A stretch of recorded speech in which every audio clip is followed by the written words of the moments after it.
Hello, in this video I'm gonna show you how to disable ads in Army Commander for free. So in order to do that, you'll need to disable all the internet connection from your phone, including Wi-Fi and mobile data. And now just let's reload the game, restart everything and go to Army Commander.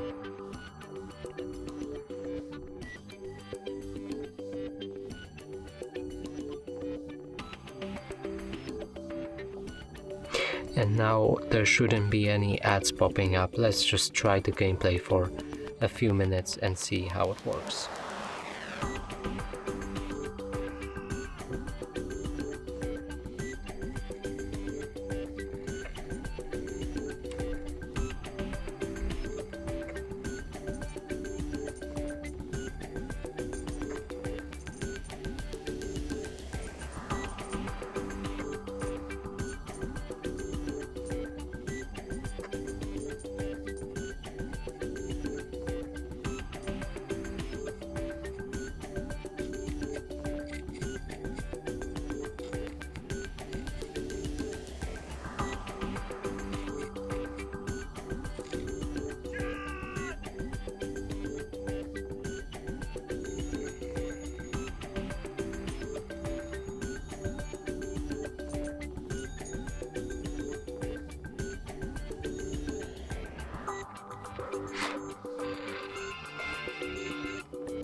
So as you can see, no ads are popping up and everything works fine.